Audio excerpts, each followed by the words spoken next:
جب اس کی طرف دیکھا تو وہ بڑا پریشان نظر آیا. آپ نے فرمایا پریشان ہو, ساتھی کی تلاش میں ہو, اس وقت مددگار چاہتے ہو؟ اس نے کہا یا رسول اللہ صلی اللہ علیہ وسلم مجھ سے غلطی ہو گئی, میں نے پتھر مار دیا ہے, واقعی میں مددگار کی تلاش میں ہوں. آپ نے فرمایا آؤ میرے سینے سے لگ جاؤ, میں تمہیں اس وقت اپنے ایک دوست کی طرح تمہیں پناہ دیتا ہوں.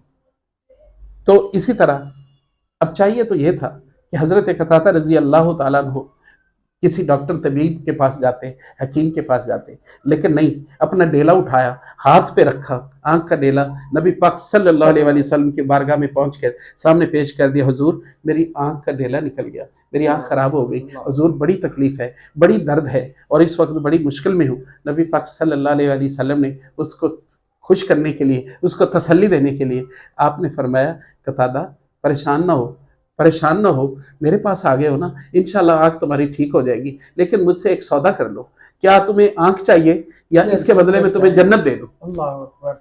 اس کا مطلب ہے کہ رسول پاک صلی اللہ علیہ وسلم جنت دے سکتے ہیں, جنت اللہ کی ہے, لیکن محبوب کریم صلی اللہ علیہ وسلم کو اللہ نے قاسم بنایا ہے, تقسیم کار آپ ہیں.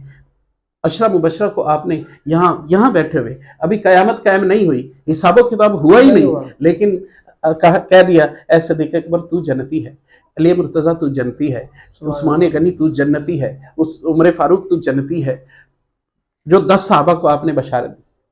تو اس کا مطلب ہے کہ حضور عطا جو کرتے ہیں وہ اللہ کے حکم سے ہی کرتے ہیں. حضور کے پاس یا کسی بھی شخص کے پاس اپنی کوئی چیز نہیں, لیکن اختیار اللہ نے اتنا دے دیا ہے کہ محبوب یہ جنت بنائی میں نے ہے, لیکن تقسیم تمہیں کرنے کے لیے قاسم بنا دی ہے, جس کو چاہو تقسیم کر.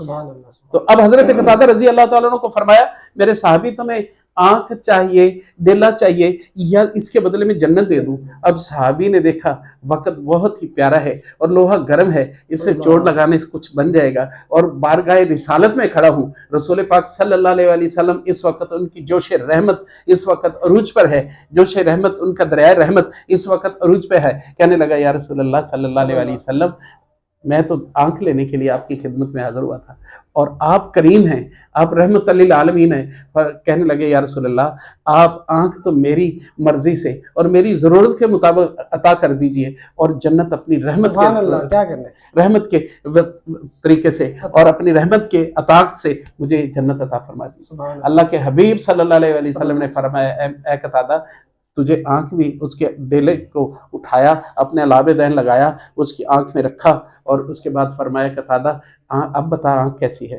یا رسول اللہ صلی اللہ علیہ وسلم اتنی ٹھیک ہو گئی ہے کہ جو پہلے والی تندرست آنکھ تھی, یہ میری بیمار آنکھ جو نکل گئی تھی اس میں مجھے اس سے بھی زیادہ نظر آ رہا ہے. اور اللہ کے حبیب نے فرمایا قتادہ جنت بھی لے جا اور آنکھ بھی ٹھیک کروا کے چلا جا. تو آپ نے جو سوال کیا تھا کہ رسول کریم صلی اللہ علیہ وسلم کی عطا کیا تھی, تو آپ منبع عطا ہیں, آپ عطا ہی عطا ہیں, اور ہم خطا ہی خطا ہیں, ہم منگتے ہیں. ہم اللہ نے خود فرمایا کہ اگر تم لوگ وَلَوْ أَنَّهُمْ إِذْ ظَلَمُوا أَنفُسَهُمْ جَاءُوكَ فَاسْتَغْفِرُوا اللَّهَ وَاسْتَغْفَرَ لَهُمُ الرَّسُولُ, اے مومنو اگر تم کوئی گناہ کر بیٹھو, اپنے اوپر ظلم کر بیٹھو, تو توبہ کرنی ہے تو مجھ سے توبہ تو کر سکتے ہو, لیکن توبہ کا سب سے اچھا طریقہ یہ ہے کہ میرے رسول کی بارگاہ میں جائیں, وہاں پہ جا کے اللہ سے توبہ کرو, اور رسول خدا بھی تمہارے لیے توبہ کر دے, تو اللہ کو دیکھو گے کہ وہ کتنا ہی مہربان اور رحم کرنے والا اور معاف کرنے والا ہے. اللہ تعالی ہمیں ان کی عطاؤں سے سرفراز ہونے کی, استفادہ حاصل کرنے کی توفیق عطا فرمائے. اور رسول پاک صلی اللہ علیہ وسلم کی جو سب سے بڑی عطا ہے حوض کوثر پر جب آپ کھڑے ہوں, اللہ ان کے ہاتھ سے ہمیں آب کوثر اور وہ کوثر کا جام جو ہمیں پلائے. اور آپ صلی اللہ علیہ وسلم جب میزان پہ کھڑے ہوں گے, اللہ تعالیٰ ہمیں ان کے جو آپ صلی اللہ علیہ وسلم اس پہ ہمارے پلڑے کو جھکا رہے ہوں گے اپنے گناہ گار امتیوں کو, ہمیں وہ بھی عطا فرمائے. اور آپ صلی اللہ علیہ وسلم جو پل صراط پہ کھڑے ہوں گے, اور جو لوگ گھبرا رہے ہوں گے, جو نہیں گزر پائیں گے, بڑے مشکل میں ہوں گے, رسول پاک صلی اللہ علیہ وسلم ان کو پل صراط سے گزرنے میں مدد فرمائیں گے. اللہ ہمیں وہ بھی عطا فرمائے. وآخر دعوانا بہت اچھے واقعے سے آپ نے ایکسپلین کیا, بڑا ہی مزہ آیا. دیکھتے رہیے ہمارے رمضان ٹرانسمیشن.